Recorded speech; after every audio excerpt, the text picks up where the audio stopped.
मंत्रिमंडल के मेरे साथी पीयूष गोयल जी, देश भर से आए स्टार्टअप इकोसिस्टम के मेरे दोस्तों,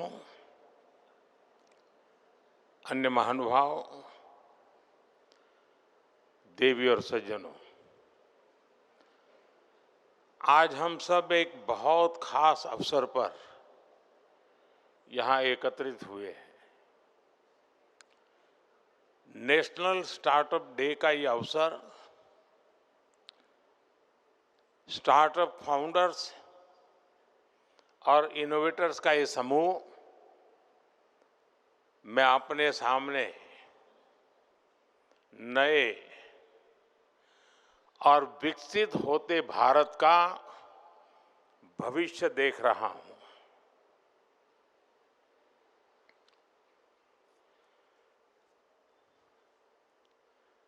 अभी मुझे कुछ स्टार्टअप की दुनिया के लोगों से उनके कुछ अचीवमेंट्स थे, उनके जो प्रयोग थे, उसे देखने का अवसर मिला। कुछ साथियों को सुनने का अवसर मिला। एग्रीकल्चर में काम कर रहे स्टार्टअप, फिनटेक, मोबिलिटी का सेक्टर, हेल्थ और सस्टेनेबिलिटी का फील्ड, आपके जो आइडियाज है वो सिर्फ मुझे नहीं, हर किसी को इम्प्रेस करने वाला है।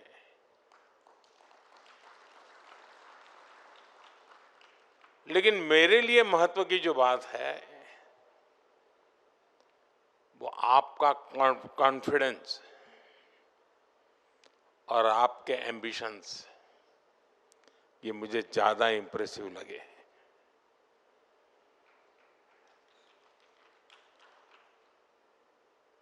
आज से 10 साल पहले विज्ञान भवन में एक 500-700 नौजवानों के बीच में इस कार्यक्रम की शुरुआत की थी। रितेश यहां बैठे हैं, तब उनकी शुरुआत थी। और उस समय स्टार्टअप की दुनिया में जो नए नए लोग आ रहे थे, उनके अनुभव में सुन रहा था। और मुझे याद है कि एक बेटी जो कॉरपोरेट वर्ल्ड में अपनी नौकरी छोड़ के स्टार्टअप की ओर जा रही थी, तो नौकरी छोड़ के वो कोलकाता अपने माँ से मिलने गई और माँ से कहा कि मैंने नौकरी छोड़ दी है। तो माँ ने कहा क्यों? ये सब उसने उस दिन सुनाया था विज्ञान भवन में। तो उसने कहा नहीं, बस अब तो मैं स्टार्टअप करना चाहती हूँ। तो उसके माँ ने जो उसको कहा वो उसने सुनाया था। उसने कहा सर्वनाश,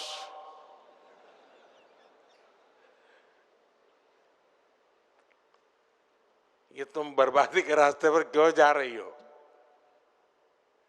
स्टार्टअप के संबंध में ये सोच हमारे देश में थी और आज हम कहां से कहां पहुंच गए। विज्ञान भवन से आज भारत मंडपम में जगह नहीं है।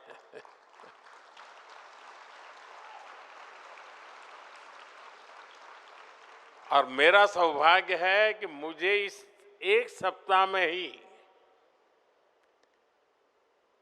देश के नौजवानों से दूसरी बार मिलने का मौका मिल रहा है। अभी 12 जनवरी को युवा दिवस पर मैं देश भर से आए हुए करीब 3000 युवकों से 2-2.5 घंटे तक उनको सुनता रहा था, उनके साथ बैठा था। और आज मुझे आप सबको सुनने का और मेरे देश के नौजवानों को उनकी शक्ति के दर्शन करने का मुझे सौभाग्य मिला है। साथियों, सबसे अहम बात यह है कि भारत के युवाओं का फोकस रियल प्रॉब्लम सॉल्व करने पर है। हमारे वो यंग इनोवेटर्स जिन्होंने नए सपने देखने का साहस दिखाया, मैं उन सभी की बहुत बहुत सराहना करता हूं। साथियों, आज हम स्टार्टअप इंडिया के 10 साल पूरे होने का माइलस्टोन सेलिब्रेट कर रहे हैं। 10 साल की ये जर्नी सिर्फ एक सरकारी स्कीम की सक्सेस स्टोरी नहीं है, ये आप जैसे हजारों लाखों सपनों की जर्नी है। ये कितनी ही कल्पनाओं के साकार होने की यात्रा है। आप याद करिए, 10 साल पहले हालत क्या थे। इंडिविजुअल एफर्ट्स और इनोवेशन के लिए बहुत गुंजाइश ही नहीं थी। हमने उन परिस्थितियों को चैलेंज किया, हमने स्टार्टअप इंडिया प्रोग्राम लॉन्च किया, हमने युवाओं को खुला आसमान दिया और आज नतीजा हमारे सामने है। सिर्फ 10 साल में स्टार्टअप इंडिया मिशन एक रिवॉल्यूशन बन चुका है। भारत आज दुनिया का थर्ड लार्जेस्ट स्टार्टअप इकोसिस्टम है। 10 साल पहले देश में 500 से भी कम स्टार्टअप्स थे। आज ये संख्या बढ़कर 2 लाख से ज्यादा है। 2014 में भारत में सिर्फ 4 यूनिकॉर्न थे। आज भारत में करीब 125 एक्टिव यूनिकॉर्न है। दुनिया भी आज इस सक्सेस स्टोरी को हैरानी से देख रही है। आने वाले समय में जब भारत की स्टार्टअप जर्नी की बात होगी तो यहां इस हॉल में बैठे कितने ही युवा खुद में एक ब्राइट केस स्टडी बनने वाले हैं। और साथियों, मुझे ये देखकर और भी अच्छा लगता है कि स्टार्टअप इंडिया का मोमेंटम लगातार तेज हो रहा है। आज के स्टार्टअप यूनिकॉर्न बन रहे हैं, यूनिकॉर्न अपने आईपीओ लॉन्च कर रहे हैं, ज्यादा से ज्यादा जॉब क्रिएट कर रहे हैं। पिछले ही साल यानी 2025 में करीब 44,000 और नए स्टार्टअप रजिस्टर हुए हैं। ये स्टार्टअप इंडिया की शुरुआत के बाद किसी एक साल के सबसे बड़ा जंप है ये आंकड़े इस बात के गवाह है कि हमारे स्टार्टअप इकोसिस्टम इनोवेशन और ग्रोथ को किस तरह ड्राइव कर रहे हैं। साथियों, मुझे बहुत खुशी है कि स्टार्टअप इंडिया ने देश में एक नए कल्चर को जन्म दिया है। पहले नया बिजनेस और नया वेंचर केवल बड़े बड़े घरानों के बच्चे ही लेकर आते थे, क्योंकि उन्हें ही आसानी से फंडिंग मिलती थी, सपोर्ट मिलता था। मिडिल क्लास और गरीब के ज्यादातर बच्चे केवल नौकरी का सपना देख पाते थे। लेकिन स्टार्टअप इंडिया प्रोग्राम ने इस सोच को बदल दिया।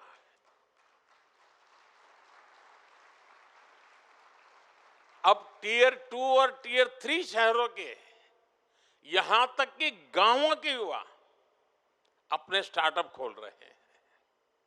और यही युवा आज सबसे ज्यादा जमीनी समस्याओं का समाधान देने की लगातार कोशिश कर रहे हैं।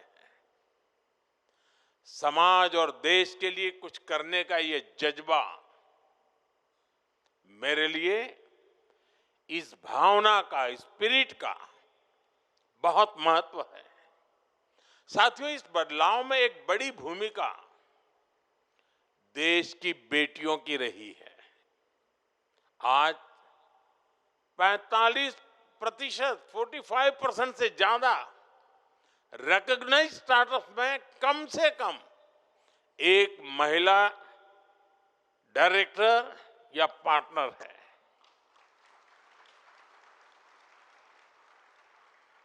विमेन लेड स्टार्टअप फंडिंग के मामले में भारत दुनिया का दूसरा सबसे बड़ा इकोसिस्टम बन चुका है। स्टार्टअप्स का ये इंक्लूसिव मोमेंटम भारत के सामर्थ्य को और बढ़ा रहा है। साथियों, आज देश स्टार्टअप रिवॉल्यूशन में अपना भविष्य देख रहा है। अगर मैं आपसे पूछूं कि स्टार्टअप इतने मायने क्यों रखते हैं, तो शायद आप सबके अलग अलग जवाब होंगे। कोई कहेगा भारत दुनिया का सबसे युवा देश है, इसलिए स्टार्टअप्स के लिए अपॉर्चुनिटीज हैं। किसी का उत्तर होगा भारत दुनिया की सबसे तेजी से ग्रो कर रही मेजर इकोनॉमी है, इसलिए स्टार्टअप्स के लिए नए अवसर हैं। कोई कहेगा आज देश वर्ल्ड क्लास इंफ्रास्ट्रक्चर बना रहा है, भारत में नए नए सेक्टर्स उभर रहे हैं, इसलिए स्टार्टअप सिस्टम भी आगे बढ़ रहा है। ये सारे जवाब, ये सारे तथ्य सही है, लेकिन एक बात जो मेरे दिल को छूती है वो है स्टार्टअप स्पिरिट। मेरा देश का नौजवान आज कंफर्ट जोन में अपनी जिंदगी गुजारने के लिए तैयार नहीं है।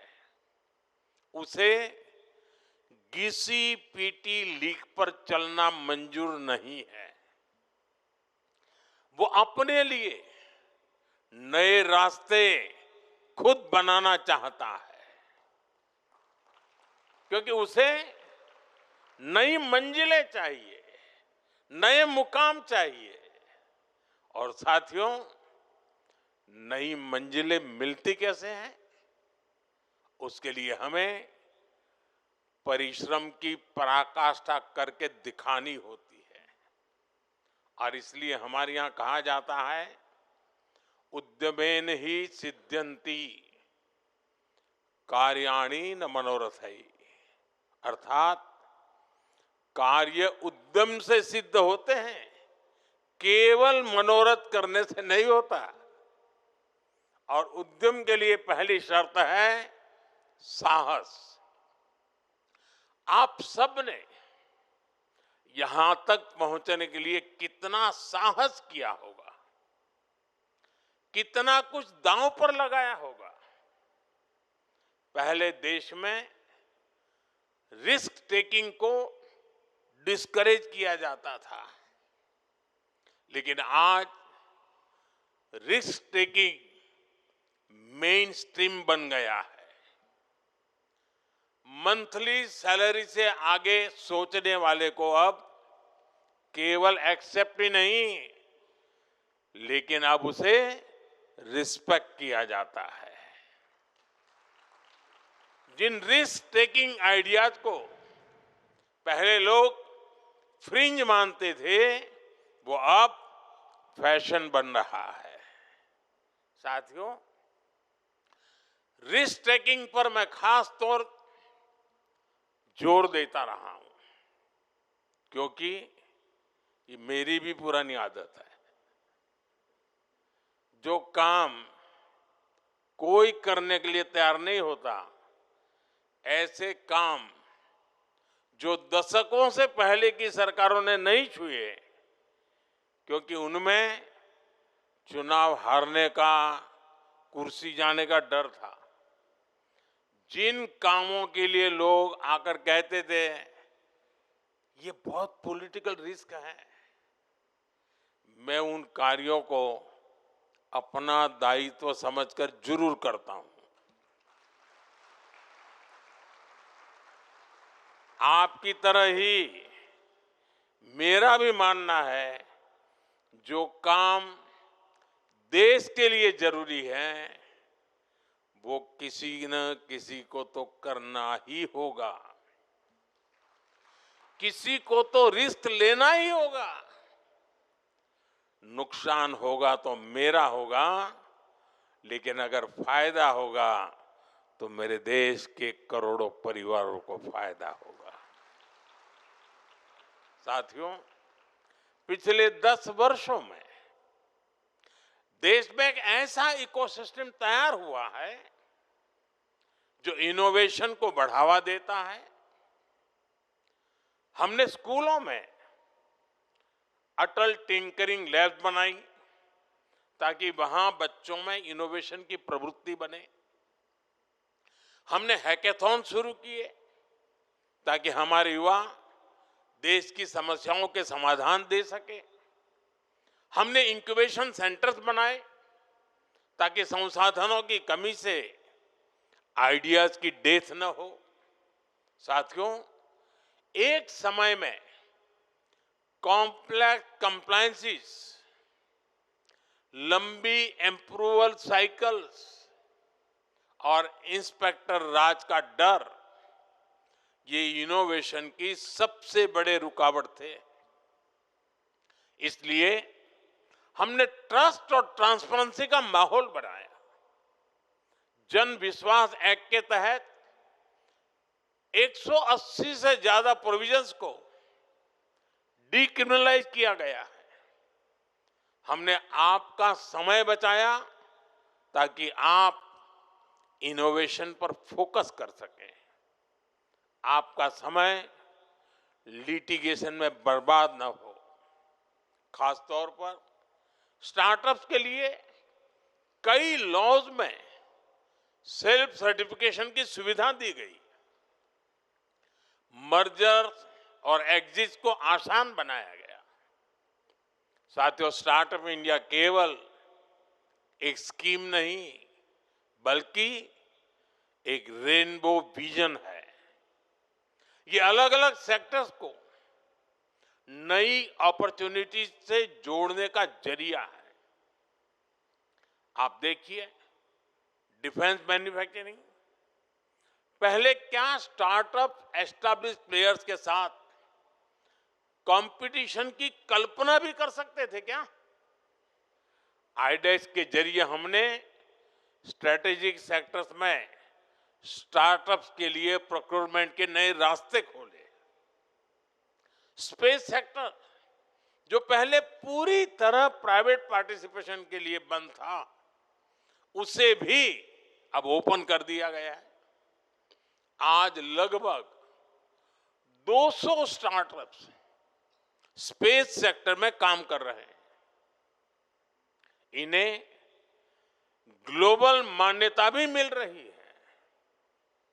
इसी तरह ड्रोन सेक्टर को देखिए, सालों तक इनेबलिंग फ्रेमवर्क के अभाव के कारण भारत काफी पीछे छूट गया। हमने आउटडेटेड रूल्स हटाए, इनोवेटर्स पर भरोसा किया। साथियों, पब्लिक प्रोक्योरमेंट हमने जेम यानी गवर्नमेंट ई मार्केट प्लेस के जरिए मार्केट एक्सेस को बढ़ाया है। आज करीब 35,000 स्टार्टअप्स और स्मॉल बिजनेसेस जेम पर ऑनबोर्डेड हैं। इन्हें करीब 50,000 करोड़ के लगभग 5 लाख ऑर्डर्स मिले हैं। एक तरह से स्टार्टअप अपनी सक्सेस से हर सेक्टर के लिए नए ग्रोथ एवेन्यू खोल रहे हैं। साथियों, हम सभी जानते हैं कैपिटल के बिना सबसे अच्छे आइडियाज भी मार्केट तक नहीं पहुंच पाते। इसलिए हमने इनोवेटर्स के लिए फाइनेंस तक पहुंच सुनिश्चित कर उस पर भी फोकस किया है। Fund of funds for startups के जरिए 25,000 करोड़ से अधिक का इन्वेस्टमेंट किया गया है। Startup India seed fund, in space seed fund, Nidhi seed support programme, ऐसी स्कीम्स के जरिए स्टार्टअप्स को सीड फंडिंग दी जा रही है। क्रेडिट एक्सेस बेहतर बनाने, इसके लिए हमने क्रेडिट गारंटी स्कीम भी शुरू की ताकि कोलेटरल की कमी क्रिएटिविटी के रास्ते में बाधा न बने। साथियों, आज की रिसर्च ही कल की इंटेलेक्चुअल प्रॉपर्टी बनती है। इसी को बढ़ावा देने के लिए हमने 1 लाख करोड़ रुपए की research development and innovation scheme शुरू की है। जो सनराइज सेक्टर्स हैं उनमें लॉन्ग टर्म इन्वेस्टमेंट को सपोर्ट करने के लिए deep tech fund of funds भी बनाया गया है। साथियों, अब हमें भविष्य के लिए तैयार होना होगा। हमें नए आइडियाज पर काम करने की जरूरत है।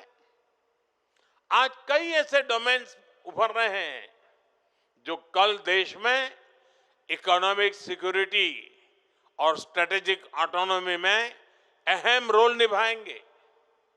एआई का उदाहरण हमारे सामने है। जो राष्ट्र एआई रिवॉल्यूशन में जितना आगे होगा, उसके पास उतना ही एडवांटेज होगा। भारत के लिए ये काम हमारे स्टार्टअप्स को करना है। और आप सबको मालूम होगा, फरवरी में एआई की ग्लोबल कॉन्फ्रेंस हमारे यहाँ हो रही है, एआई इंपैक्ट समिट हो रही है। वो आप सबके लिए भी बड़ा अवसर है। और मैं जानता हूं इस काम में हाई कंप्यूटिंग कॉस्ट जैसे कितने चैलेंजेस हैं। इंडिया एआई मिशन के जरिए हम इनके सॉल्यूशंस दे रहे हैं। हमने 38,000 से अधिक जीपीयूज ऑन बोर्ड किए हैं। हमारा प्रयास है कि बिग टेक्नोलॉजी स्मॉल स्टार्टअप्स के लिए भी आसानी से उपलब्ध हो। हम ये भी सुनिश्चित कर रहे हैं कि इंडिजीनियस एआई भारतीय प्रतिभाओं द्वारा भारतीय सर्वर्स पर ही तैयार हो। इसी तरह के प्रयास semiconductors, data centres, green hydrogen और कई अन्य सेक्टर्स में भी किए जा रहे हैं। साथियों, जैसे जैसे हम आगे बढ़ रहे हैं, हमारी एम्बिशन सिर्फ पार्टनरशिप की नहीं रहनी चाहिए। हमें ग्लोबल लीडरशिप का लक्ष्य रखना होगा। आप नए आइडियाज पर काम करें, प्रॉब्लम्स को सॉल्व करें। बीते दशकों में हमने डिजिटल स्टार्टअप में, सर्विस सेक्टर में काफी शानदार काम किया है। अब समय है कि हमारे स्टार्टअप मैन्युफैक्चरिंग पर ज्यादा ध्यान दें। हमें नए प्रोडक्ट्स बनाने होंगे। हमें दुनिया के बेस्ट क्वालिटी के प्रोडक्ट्स बनाने होंगे। टेक्नोलॉजी में भी यूनिक आइडियाज पर काम करके लीड लेनी होगी। भविष्य इसी का है। मैं आपको भरोसा देता हूं, आपके हर प्रयास में सरकार आपके साथ खड़ी है। मुझे आपकी क्षमता पर गहरा विश्वास है। आपके करेज, कॉन्फिडेंस और इनोवेशन से भारत का भविष्य शेप ले रहा है। पिछले 10 वर्षों ने देश की क्षमताओं को साबित किया है। हमारा लक्ष्य होना चाहिए, आने वाले 10 वर्षों में भारत नए स्टार्टअप ट्रेंड्स और टेक्नोलॉजी में दुनिया का नेतृत्व करे। मैं एक बार फिर आप सभी को बहुत बहुत शुभकामनाएं देता हूं। बहुत बहुत धन्यवाद।